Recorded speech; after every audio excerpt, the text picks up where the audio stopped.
Parang nasunog na isda si Jala dahil sa kidlat ni Nami. Sinabi ni Brook na ayaw niyang makita ang ponso nito. Saka nag-isip ang grupo kung ano ang nangyayari kay Lo. Giit ni Jala na hindi daw talaga nag-resign ang master niyang si Doffy sa pagiging warlord kaya katapusan na ng Straw Hat. Sa Coliseum naman ay kaagad na natalo ang dalawang gladiator ng kriminal na si Suleiman. Gamit ang latigo ay hinuli ang dalawang kalaban sa leeg ng isang adventurer.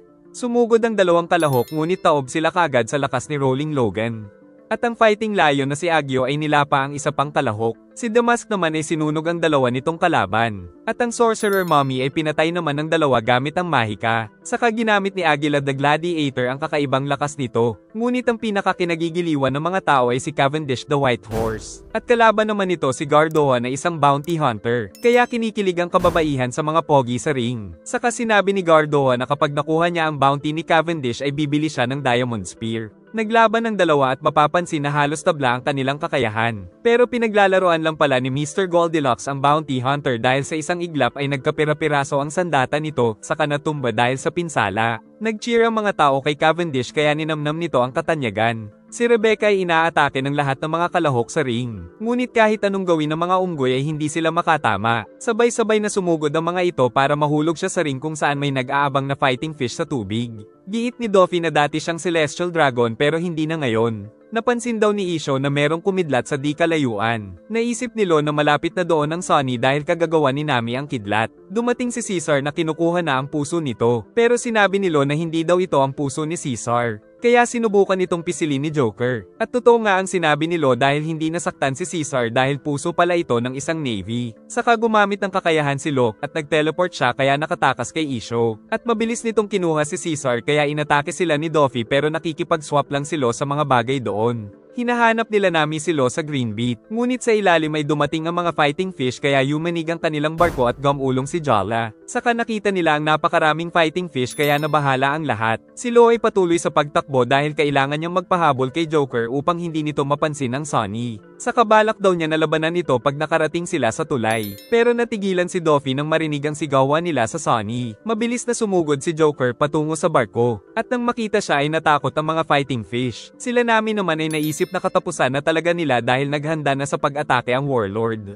Ngunit dumating naman si Sanji at pinigilan ito gamit ang nagaapoy na paa. Tapos muling umatake si Sanji patungo kay Joker. Pero gamit ang strings ay napinsala nito ang Cook. Saka muling nagtungo sa barko ang warlord. Ngunit muling sumugod ang Cook at pinagsisipan nito si Doflamingo. Pero tumigil ito sa paggalaw dahil nakontrol na pala siya ni Joker. Saka nilabas ni Doffy ang latigo para tapusin si Sanji ngunit ginamit ni Lo ang kakayahan para mapunta sa malayo si Joker. At ang tinamaan nito ay ang isang gusali sa Dressrosa kaya nahulog ito. Tapos nag-teleport naman sila sa barko. Ngunit muling nagtungo si Doffy sa kanila. Binalik ni Lo ang puso ni Caesar na itinago niya sa sariling katawan. Saka pinag-utos na magtungo na sila sa Zou Island gamit ang Vivre Card. Pero ayaw ni Nami dahil hindi daw nila iiwan ang captain. Ngunit nabalot ng kadiliman ng Sonny dahil may lumulutang na Navy ship. Tapos malapit na rin sa kanila si Doflamingo. Nagpaputok ng mga kanan ng Navy ship sa kanila. At mula sa langit ay nahuhulog ang mga bulalakaw. Kaya pumayag na si Nami na umalis sila. At ginamit ni Lo ang kakayahan para patamain ito sa Navy ship. Subalit si Isho ay kumakain lang ng ramen. Saka pinag-utos nitong bumalik sila sa Dressrosa. Naghanda sa pagtakas ang Straw Hat ngunit inilabas na naman ni Doffy ang latigo.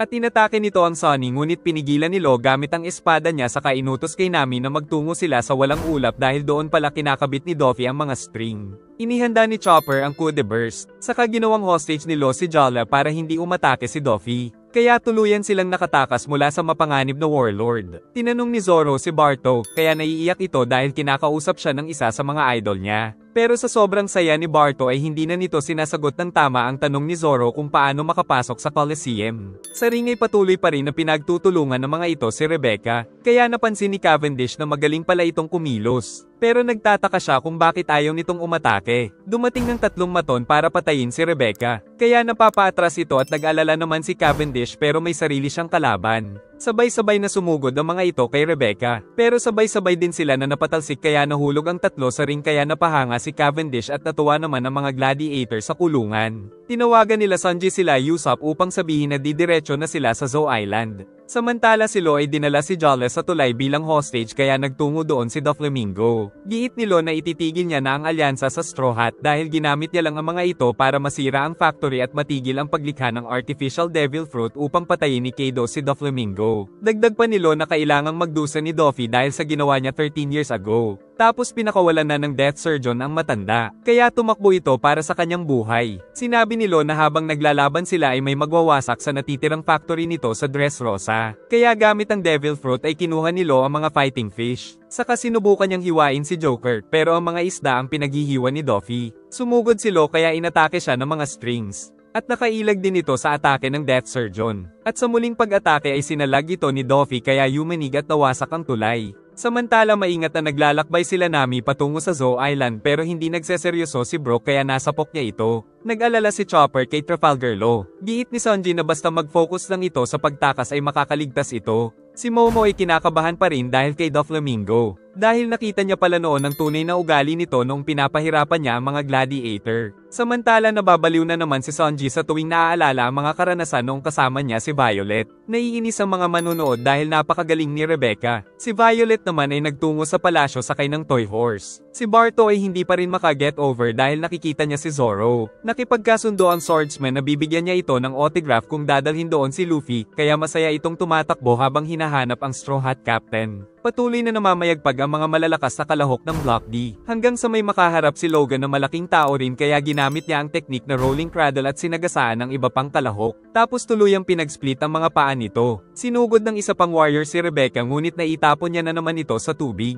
Pero sa halip na mag-cheer ay binabatikos pa siya ng mga tao. Kaya sa pagsugod ng isa pa ay tumalon siya sa kinuha ang axe nito tapos sinipa niya patungo sa tubig. At nagpatuloy pa ang mga kalahok na nais siyang patayin ngunit walang sino man ang makagalaw sa kanya dahil sila pa ang mga nahuhulog sa ring kaya natuwa si Luffy sa nakikita. Ngunit ang susunod na kalaban niya ay si Logan pero buo pa rin ang loob ng dalaga. Hinahanap ni Bartolomeo si Luffy sa utos ni Zoro. Hanggang sa makarating siya sa isang silid kung nasaan ang mga sugatan. Pinigilan siya ng isang bantay dahil dito daw nila pinapagaling ang mga talunan. Narinig ng mga ito ang usapan nila kaya nagalit sila kay Barto. Pero bago umalis ang lalaki ay tinukso niya muna ang mga ito. Nagtataka si Sai kung bakit hindi pa nakakalabas si Dun Chinjao sa silid. Sinabi ng bantay na meron daw exit sa likod kaya humingi ng paumanhin ang lalaki. At lumuhad pa ito para humingi ng tawad. Kaya pumasok na siya sa loob ng silid sa kapinahiga sa kama. Pero nahulog siya dahil itinapon pala siya sa ilalim patungo sa basurahan. Kung saan nakita niyang nandoon si Hairudin. At nandoon din ang lahat pati na si Dun Chinjao dahil ang mga loser ay tinatapon lang pala sa basurahan. Giit ni Eles Abelio na hindi rin umuubra ang malakas niyang atake sa pader. Giit ni Blue Gilly na nasa underground kasi sila kaya ang pader ay lupa. Kaya naman isinusumpa daw ni Chinjao si Doflamingo. Tuwang-tuwa ang mga tao dahil kakalabanin na ni Logan si Rebecca. Ang manyak naman ay nag-iisip pa kung anong buto ang unang babaliin sa dalaga at nagugustuhan pa ito ng mga tao. Inis na inis si Luffy dahil galit kay Rebecca ang lahat. Giit ng gladiator na ganito kinamumuhian ng mga tao ang dating hari na lolo nito. Pero para sa mga gladiator ay si Rebecca na lang ang pag-asa nila. Nagsimula sa pag-atake si Logan. At bawal nitong mahuli si Rebecca kundi ay katapusan na ng dalaga. Kaya naman tumakbo ito sa ring ngunit umabot sa punto na na-corner na siya nito. Sinamantala ng isang lalaki ang pagkakataon na matalo si Logan pero nahuli siya nito at siya ang inunang patayin. Ngunit dahil dito ay nakatakas si Rebecca pero hindi tumigil si Logan sa paghabol sa kanya. Hanggang sa tamaan si Rebecca ng apoy kaya nabitiwan ng espada. Tapos sa pagtalon niya ay sumabit ang damit nito sa daliri ni Logan. Kaya naman nahuli na siya nito na ikinatuwa ng mga tao. At nagsimula ito sa pagpapahirap sa gladiator. Pero dumating si Angelia para iligtas si Rebecca. Saka sinabi nito sa dalaga na kailangan niyang umatake para manalo. Nagalit si Logan kaya sila naman ang naglaban ni Angelia. Ngunit sa lakas nito ay natalo niya si Big Mama. Kaya nagpa siya ng umatake ang dalaga at tumalon kaya naghanda din si Logan. Pero ang totoo ay nagtungo lang si Rebecca sa likod niya, saka pinatid ito para mawala ang balanse hanggang sa mahulog ito sa ring. Dahil dito ay nagalit ang mga tao. Saka sabay-sabay na sumugod ang napakaraming kalahok sa kanila ni Big Mama. Pero hindi pa rin siya matamaan ng mga ito. Samantala umalis na si Luffy mula sa kulungan ng mga gladiator. Tapos napadaan siya sa harapan ni Barto kaya na starstruck ito sa ating bida. Tuloy-tuloy pa rin na hinuhulog ang mga kalahok na natalo sa Coliseum. Nang mapansin ni Tank na si King Rico ang isa sa kalahok. Dahil nasa underground naman sila ay tinanggal na ng dating hari ang helmet nito kaya napaiyak si Tank. Natuwa si Elis Abello nang makita si Rico. Dagdag pa ng boksingerong hari na mula nang mawala si Rico ay kaliwat kanan na ang digmaan. Giit ni Sai na merong gumagawa ng gulo upang makapagbenta ng mga armas. At nalalaman daw ni Chin Zhao na si Joker din ang nasa likod nito. Giit ni Dagama na kasalanan daw ni Rico kung bakit napunta kay Doflamingo ang trono. Pero sinabi ni Tank na wala daw silang alam sa tunay na pangyayari. Saka nagpakilala ang dating mga sundalo ni Rico. Bumangon din pati ang mga dating sundalo nito na naging mga laruan upang magbigay galang sa hari. Si Hack naman ay may kausap sa telepono na nasa itaas. May dumating na isang slime na kinuha si Sai kaya kumapit sila Bo at Dun Chinjao. Pero nabitiwan ito ni Bo kaya tuluyang nakuha si Sai. Sa itaas ay hindi makakilos ang lalaki hanggang sa nawalan siya ng malay at ganap na naging isang laruan. Saka ito pinaalis ni Trey Bolt habang si Sai ay hindi makontrol ang katawan. Ikinwento ni Chief Goncho na noon ay lagi silang ginagambala ng mga tao. Kaya nag-offer sa kanila ng tulong ang angkan ng hari na si Don Quixote. Ngunit ginawa lang pala silang alipin nito. Makalipas ang maraming taon ay napalitan daw ang hari at ito ay ang Rico family. Kung saan pinakawalan daw sila nito mula sa pagkakaalipin. Tapos binigyan pa sila ng compensation na kumuha ng kahit anong gamit sa mga tao. At ito ang naranasan ng Straw Hat nung nawalan sila ng mga gamit. Dahil masaya ang Tontate tribe sa pamumuno ni King Rico ay nagtanim ang mga ito ng mga makukulay na mga halaman upang mapaganda ang bansa. Ngunit ngayon ay nagbalik na naman sa Don Quixote family ang pamumuno sa isla kaya naulit muli ang malagim na kasaysayan doon. At ngayon ay nasa 500 daw ang nahuli na Tontate tribe na ginawa nilang mga alipin sa factory kaya naghanda silang bawiin ang mga kasama. Ngunit napansin nila sa screen na galit ang mga tao sa Rico family. Saka si Toy Soldier ay nagpakilala na siyang tunay na ama ni Rebecca na ginawa lang laruan. Hindi maipinta ang mukha ni Barto sa labis na tuwa, pero iniwan na siya agad ni Luffy. Kaya sinabi ni Barto na hinahanap siya ni Zoro. Sumunod ang bida sa kanya kaya naman tuwang-tuwa ito. Samantala sa Coliseum ay napaligiran sila Rebecca at Big Mama, ngunit nagagawa naman nilang madepensahan ang sarili. At ang susunod na kalaban ay si Tiger Man. Giit ni Toy Soldier na siya ang ama ni Rebecca, kaya naisip ni Usopp na dati pala siyang tao. Giit ng sundalo na nagsimula ang lahat ng magtrabaho si Monet sa palasyo. 10 years ago ay nag-aayos ng bahay ang mga tao dahil sa pinsala ng mga pirata. Nang dumating ang Rico Army sa pamumuno ni Tang, dahil nagdala sila ng mga pagkain para sa mga napinsala ng mga pirata kaya natuwa ang mga tao. Sa loob ng 800 years sa pamumuno ng Rico family ay napangalagaan nito ang kapayapaan sa isla. Ngunit isang gabi ay nagtungo si Doflamingo kay King Rico, dahil nais daw nitong bawiin ang pamumuno sa bansa mula sa Rico family. Kung tatanggi daw ang hari ay papatayin nito ang mga tao. Pero ang isang option ay pwede daw itong bilihin ni Rico sa kanya sa halagang 10 billion. Dahil ayaw ng gulo ni King Rico ay pumayag ito sa alok pero wala daw siyang ganun kadami na salapi. Giit ni Doffy na bawal din daw siyang humingi ng tulong sa ibang bansa kaya ang tanging option ng hari ay ang kumuha ng pera sa mga tao. Kaya naman kaagad na pinatawag ng hari ang Royal Army at pinag-utos na kunin ang lahat ng salapi ng mamamayan. Agad na nagtungo sa bayan ng Rico Army at nakiusap na ibigay ang lahat ng pera sa kanila pero naguguluhan ang mga tao. Kaya gamit ang screen ay nakiusap ang hari na ibigay sa kanya ang lahat ng salapi ng mga tao. Sa flashback ay may plan B pala si Rico na magpakamatay kasama si Doflamingo. At inis na inis si Tank nang makita na yumuyuko ang hari sa screen. Kaya naman naiisip niyang gawin ang lahat upang makakolekta ng sapat na salapi. Subalit nagkusa ang mga tao dahil sa tiwala nila sa hari kaya napaiyak si Tank sa nakita. Si Rico ay naaawa sa nasasakupan nang biglang may string na kumabit sa kanyang katawan. Nagtungo ang hari sa kanila kaya sinalubong siya ng mga tao. Pero dahil kinokontrol siya ni Doflamingo ay inatake niya ang mga tao. Tapos sinimulan din niyang sunugin ang buong bayan gamit ang palaso na may apoy. At kahit sino ay inaatake na ng hari. Samantala si Rico ay umiiyak at sinasabing lumayo sila dahil kusang gumagalaw ang kanyang katawan dahil kinokontrol siya ni Doflamingo. Maging ang mga sundalo niya ay kinontrol na rin ito kaya pinagpapatay nila ang lahat ng mga tao. Dahil dito ay natapos ang kapayapaan sa buong bansa. Nagpatuloy ang malagim na patayan sa Dressrosa at napapanood din sa palasyo ang ginagawa ni King Rico. Si Violet ay hindi makapaniwala sa ginagawa ng ama kaya napaiyak na lang ito nang biglang mag-snow. Dahil pinatay pala ni Monet ang Royal Army na nandoon. Saka sinabi ni Monet na naghihintay daw siya sa bagong royal family. Saka dumating ang lahat ng mga executives ni Doflamingo. Ngunit sinalubong sila ng Royal Army. Samantala ang hari ay patuloy ang pagkontrol kay King Rico at sa mga tauhan nito. Saka naman dumating sila Doflamingo upang ipakita na sila ang mga bayani. At tuluyan ng tinapos ni Joker si King Rico na napanood ng mga tao kaya natuwa ang mga ito. Naiiyak sila nang malaman ng kasamaan na ginawa ni Doflamingo. Pero sinabi ni Toy Soldier na buhay pa daw si King Rico. Dahil kapalit ng pagiging kasapi ni Violet sa Don Quixote family ay hiniling ng dalaga na huwag patayin ang kanyang ama. Dahil sa sobrang kalungkutan ay nagpagulong-gulong si Frankie. Giit ni Toy Soldier na ang masakit pa ay ginawang mga laruan ng ibang mga tao at nakalimutan ng mga pamilya ng mga ito. Pero pinipigilan ni Usopp ang ideya na kalabanin si Doflamingo. Samantala si King Rico ay kausap si Chinjao. Si Boy naging isa na ring laruan, pati na rin ang iba pang mga natalong kalahok.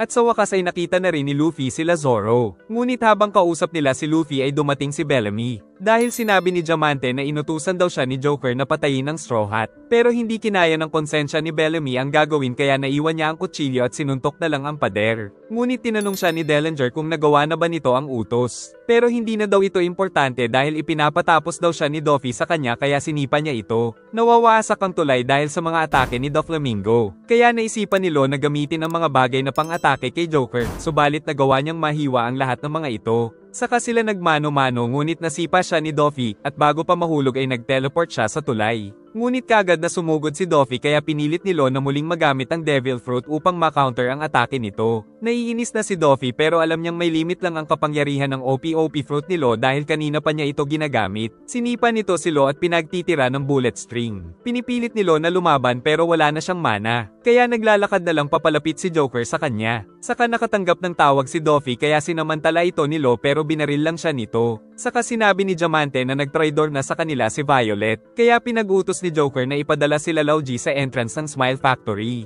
Giit ni Diamante na may laban pa sila sa Coliseum. Pero pumayag ito nang sabihan siya ni Doffy na isang genius. Saka sinabi ni Doffy kay Lo na alam niyang ang plano talaga nila ay ang wasakin ng factory. Dahil dito ay tinapos na siya ng isa sa pinakamapanganib na warlord. Naiinis si Zoro dahil nais din daw niyang sumali sa Coliseum. At hindi nila alam na nagmamasid na ang isang marine sa kanila. Kaya nag-report ito kay Bastille na nakita niya na ang Straw Hat. Pero nagpa siya ang commander na pabayaan muna ang mga ito na maglaban-laban sa loob at kapag mahihina na ang mga ito ay sa kanila huhulihin. Tumawag si Kinemon dahil bili ni Sanji na tumawag siya pag nakita nila si Luffy. Saka tumawag na rin sila Usopp sa isa pang telepono. Sinabi ni Frankie na tutulungan daw sila ng mga maliliit na tao dahil pareho sila ng layunin. At ang Toy Soldier ang commander ng mga ito. Dagdag pa ni Frankie na hindi niya masusunod ang plano ni Lo na gamitin si Doflamingo upang matulungan silang tapusin si Kaido. Dahil ang layunin ng mga duwende ay patayin mismo si Joker dahil sa napakasamang ginawa nito sa bansa. Kaya umiiyak na sinabi ni Frankie na sasamahan niyang lumaban ng Tontate Tribe. Kaya pinag-utos ng captain na maaari silang magwala. Nagkaroon ng mga pagyanig sa bayan na nakita nila Isho. Dahil pala ito sa mga string ni Doffy kaya lahat ng mga gusali ay putol-putol. Saka tumilapon ng isang tao patungo sa harap ng Coliseum. Kaya nagtungo na din sila Bastille kung nasaan sila. At nakita nilang nakabulagta si Lo dahil kay Doflamingo. Saka sa harap nila Luffy at ng mga tao ay pinagbabaril niya si Lo. Nagtanong ang mga crew sa telepono kung ano ang nangyari. Sinabi ni Doffy sa mga tao na si Lo ang may sala kaya nagkaroon ng false report na umalis siya sa trono. Dahil dito ay natuwa pa ang mga tao. Ikinagalit ni Luffy ang kanyang nakita. Kaya sumugod sila Kinemon at Zoro pero pinagtanggol ni Isho si Doflamingo dahil isa pa rin itong warlord. Dahil sa matinding gravity ng Admiral ay nabutas ang lupa at nahulog si Zoro. Tapos inatake ni Doffy si Kinemon. Pero hindi makalabas si Luffy dahil sa Sea Prism Stone. Si Zoro ay hindi makabangon dahil sa napakatinding gravity. Pero nakaatake pa rin si Zoro kaya sinalag ito ni Isho sa itaas. Tapos nakaakyat na rin ng swordsman. Saka nalaman nila na si Isho ay isa palang admiral na ikinagulat ng mga kasama sa telepono. May binulong si Doffy sa admiral kaya pinalutang nito ang tinatapakan nila. Saka sinabi ni Doffy na kung makikipagtulungan si Isho ay tutulungan niya itong mahuli ang mga pirata. Ang mga marine ay pinagbabaril sila Zoro at Kinemon dahil nakikilala na sila ng mga ito kaya pinili munang tumakbo ng dalawa. Sila Isho naman ay umalis na rin habang dala si Lo. Umikot sila Zoro at sinabi kay Luffy na hanapin ito ang labasan. Samantala sila Brook ay nagkaroon din ng problema dahil nakaharap nila ang napakalaking barko ng Emperor na si Big Mom. Sa isang atake ni Zoro ay napatalsik niya sa ere ang mga marine. At nabalitaan nila Luffy ang kalagayan nila Chopper sa kanilang barko. Nakikita nila Sanji sa pirate ship ni Big Mom sila Tamago at Pekems. Balak pala ng Big Mom Pirates na kunin si Caesar at wasakin ang barko ng Straw Hat. Kaya sinampal ni Sanji si Caesar dahil pinag-aagawan siya ng lahat. Pero pati ang scientist ay natatakot din sa Big Mom Pirates kaya nagmakaawa na iligtas siya nila Sanji. Itinutok sa kanila ang napakaraming mga kanan ng barko at nagsimulang magpaputok. Kaya pinrotektahan ni Sanji ang kanilang barko. Pero patuloy pa rin ang pag-atake ng mga kanan. Giit ni Frankie na huwag nilang dadalhin sa Dressrosa si Big Mom. Sinabi ni Nami na nasa kanila pa ang dalawang nais ni Doffy na sila Momo at Caesar. At nagbuwis ng buhay si Lo para lang hindi mapa sa kamay ni Doffy ang dalawa, kaya pinag-utos ni Luffy na mauna na sila Nami sa Zou Island. habang sila Frankie naman ang bahala sa pagwasak ng factory, at sila Luffy ang bahala na talunin si Doflamingo. Samantala isang lalaking misteryoso pala ang nakapasok sa Coliseum. Pinagsusuntok ni Bellamy si Dellinger pero hindi niya ito matamaan, kaya naman sinipa siya nito sa katawan, at pinagsisipa pa siya kahit nakahiga na, kaya tumakas si Bellamy mula kay Dellinger. Pero inabutan ito kaya nasipa sa likod, at muli siyang sinipa ng walang awang tauhan ni Joker. Pero bago ito matapos ni Dellinger ay pinrotektahan ito ni Bartolomeo ng barrier. Nagalit si Dellinger pero hindi niya masira ang barrier ni Barto. Saka tumawag si Diamante sa kanya dahil ipinag-utos daw ni Doffy na bantayan nila ang toy house. Sa sobrang inis ay pinagsisipa muli ni Dellinger ang barrier bago ito umalis. Si Bellamy naman ay napaiyak na lang dahil ipinapatay siya ni Doffy. Ngunit nais pa siyang dalhin ni Barto sa medical room kahit na magkalaban sila kanina sa ring. Pinaliwanag ni Toy Soldier na merong black market sa underground at naroon din ang factory. Sa loob ng isang taon ay ginawa daw nila ang lihim na lagusan na siyang gagamitin nila patungo dito.